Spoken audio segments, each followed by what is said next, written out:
সুপ্রভাত প্রিয় ছাত্রছাত্রীরা, তোমরা সবাই কেমন আছো? আশা করি অনেক ভালো আছো। আজ আমরা আলোচনা করতে চলেছি কারক ও বিভক্তি। প্রথমে একটি প্রশ্ন তোমাদের জন্য। আচ্ছা বলো তো, কোনো ব্যক্তি যদি কাজ করে তাকে আমরা কি বলি? দেখতে পাচ্ছ এখানে একজন মেয়ে কাজ করছে ল্যাপটপে এবং খাতাতে পেন দিয়ে লিখছে। তাকে একে আমরা কি বলবো?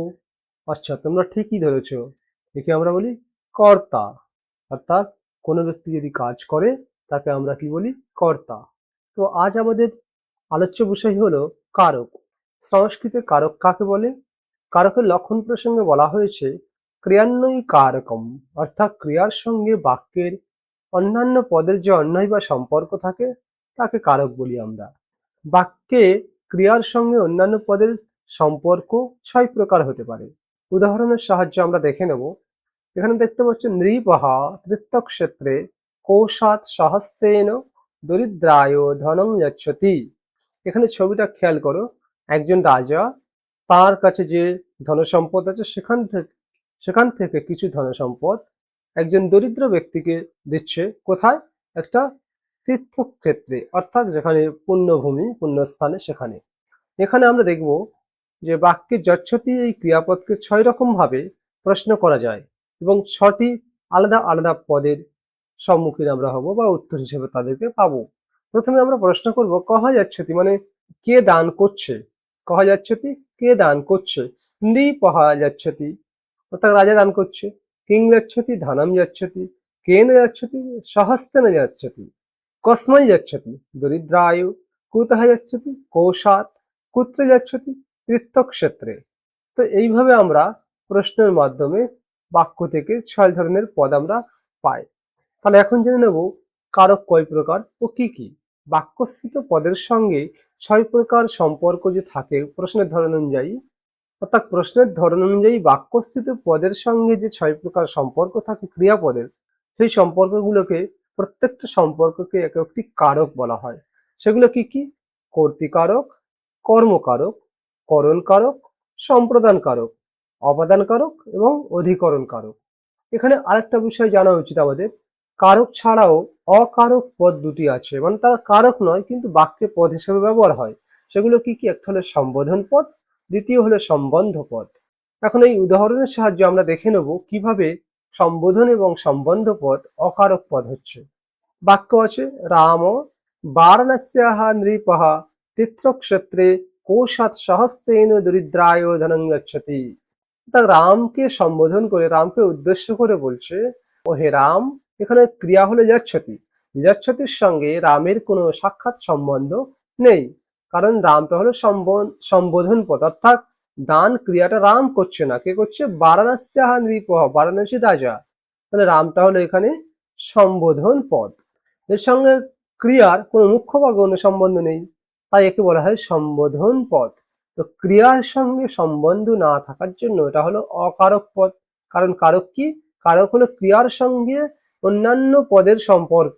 এখানে বাক্যে রাম পদ থাকা সত্ত্বেও মূল ক্রিয়ার সঙ্গে কোন রকমের সম্বন্ধ নেই বলে এ হলো অকারক পদ। দ্বিতীয় হলো বারাণস্যাঃ নৃপঃ। এখানে নৃপহর সঙ্গে যচ্ছতি পদের সম্বন্ধ আছে, যচ্ছতি ক্রিয়ার সঙ্গে নৃপহ পদের সম্বন্ধ আছে, কিন্তু বারাণসীর এই পদের সঙ্গে যচ্ছতি ক্রিয়ার কোনরূপ সম্বন্ধ নেই, তাই এটি হলো সম্বন্ধ পদ।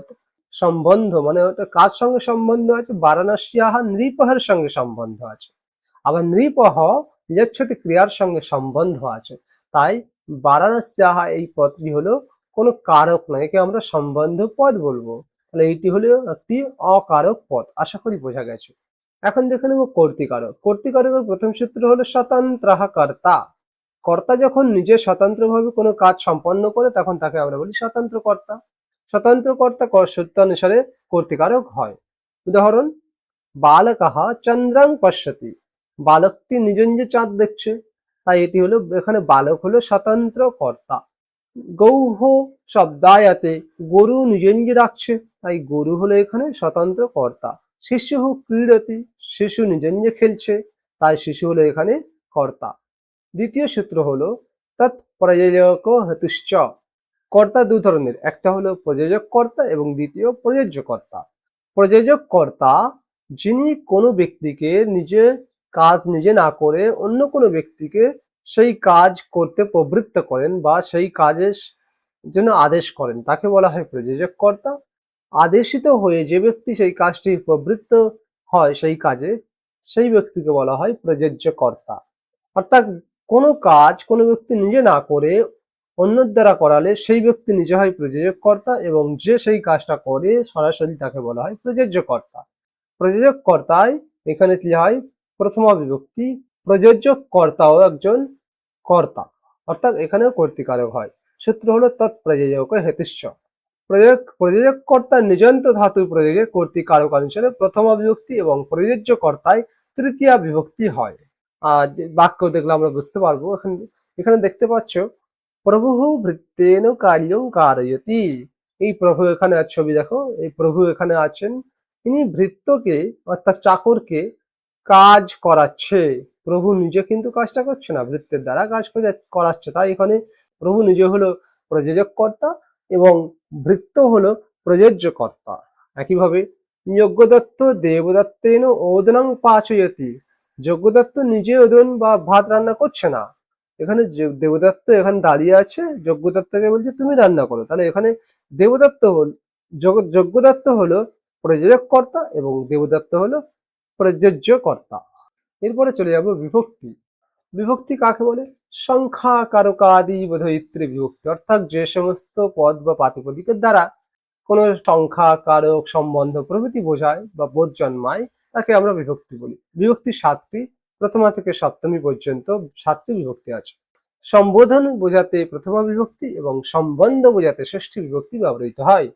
প্রতিটি কারকের নির্দিষ্ট বিভক্তির বিধান আছে, যেমন সাধারণ কর্তায় প্রথমা, কর্মে দ্বিতীয়া, করণে তৃতীয়া, সম্প্রদানে চতুর্থী, অপদানে পঞ্চমী এবং অধিকরণে সপ্তমী, সম্বন্ধের ষষ্ঠী বিভক্তি হয়। কিন্তু এর ব্যতিক্রমও দেখা যায়, মাঝে মাঝে দেখা যায় যে কর্তা তৃতীয়া হচ্ছে, এইভাবে ব্যতিক্রম দেখা যায়।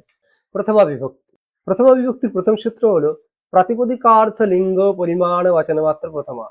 অর্থাৎ প্রাতিপদিক মানে হলো যেটি ধাতুও নয় আবার প্রত্যয় নয়, অথচ যার অর্থ রয়েছে তাকে প্রাতিপদিক বলা হয়। অর্থাৎ শব্দের অপর নাম হলো প্রাতিপদিক।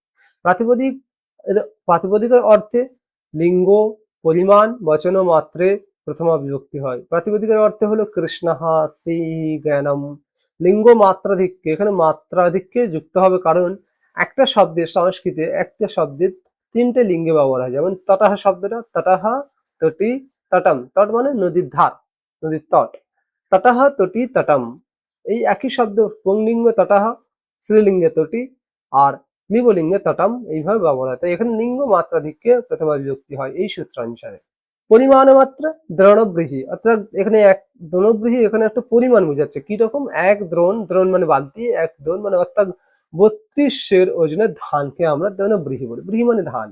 বচন মাত্রে অর্থাৎ একহা, দৌ, বহবহ, দ্বিয়ে, ত্রিণী, এইভাবে শব্দগুলো যেগুলো সংখ্যাবাচক তাকে বচন মাত্রে সেগুলোতে কি হয়? প্রথমা বিভক্তি হয়। দ্বিতীয় সূত্র হলো সম্বোধনে চ। সম্বোধন বোঝাতে প্রথমা বিভক্তি হয়, যেমন হে পিতরৌ, অর্থাৎ পিতা মাতাকে সম্বোধন করে বলছে হে পিতরৌ, তাই এখানে পিতরৌ হয়েছে সম্বোধনে প্রথমা বিভক্তি। হে পুত্রাহা, অর্থাৎ পিতা পুত্রদেরকে সম্বোধন করে বলছে হে পুত্রেরা, তো এখানে পুত্র হলো সম্বোধনের চ এই সূত্র অনুসারে প্রথমা বিভক্তি। ভো অম্ব, অর্থাৎ হে মা, মা হলো এখানে, অম্ব হলো এখানে প্রথমা বিভক্তি হয়েছে। তৃতীয় সূত্র হলো কোচিন নিপাতেনাভিধানম, এটা একটা বার্তিক, মানে ভট্টজি দীক্ষিতজি এখানে বলেছেন এই বার্তিকটা। কোথাও কোথাও নিপাতের দ্বারা অভিহিত বা উক্ত হলে প্রথমা বিভক্তি হয়। উক্ত মানে যিনি প্রধান, ঠিক আছে, এই প্রধান যিনি তার বাক্যের মধ্যে তাকে তাকে উক্ত বলা হয়। তো যে উক্ত হয় তাতেও প্রথমা বিভক্তি হয়। কখন, কিভাবে? নিপাতের দ্বারা অভিহিত হয়। সাধারণত ইতি, সাম্প্রতম এবং অসম্প্রতম এই তিনটি নিপাতের দ্বারা কি হয়? উক্ত হয়। এই তিনটি অব্যয়ের যোগে প্রথমা বিভক্তি প্রয়োগ দেখা যায়। অর্থাৎ এখানে দেখতে পাচ্ছ ইতি একটা অব্যয়, ইতি অর্থ এইরকম। উদাহরণ দেখলে আরো পরিষ্কার হওয়া যাবে। দশরথ ইতি নৃপতির আশিত, দশরথ এই নামে একজন রাজা ছিল। ইতি শব্দ কাকে ইন্ডিকেট করছে? দশরথকে, তাই দশরথ হলো প্রথমা বিভক্তি। এটি একটি নিপাত, ইতি। একইভাবে বৃষ বৃক্ষ পিসাংবর্ধীয় স্বয়ং ছেত্তুম অসাম্প্রতম, অসাম্প্রতম মানে অসমর্থ, অর্থাৎ যদিও 20 গাছ যদি কেউ বাড়ায়, মানে নিজের যত্নের সাহায্যে কোনো বৃক্ষ রোপণ করে তাকে বড় করে তোলে, নিজে নিজে তাকে হত্যা করতে বা কাটতে সমর্থ হয় না। তাই অসম্প্রতম কাকে বোঝাচ্ছে? বৃক্ষকে। তাই বৃক্ষ এখানে প্রথমা বিভক্তি হয়েছে। তারপর বলছে দুর্জনানাং সংজ্ঞা পরিত্যক্তুং সাম্প্রতম। সাম্প্রতম মানে সম্ভব বা সমর্থ হওয়া। কাকে পরিত্যাগ করতে আমরা সমর্থ হই? সঙ্গ। তাই এখানে সঙ্গ হলো প্রথমা বিভক্তি। এখানে যে প্রশ্নগুলো আছে তোমরা এই প্রশ্নগুলো দেখে করার চেষ্টা করো। আশা করি তোমরা প্রশ্নের উত্তর দিয়েছো। এখন আমরা উত্তরমালা দেখে নেব। তোমরা সবাই উত্তরগুলো মিলিয়ে নিতে পারো। আজকের ক্লাসটি এত দূর। সবাই সুস্থ থেকো, ভালো থেকো। ধন্যবাদ।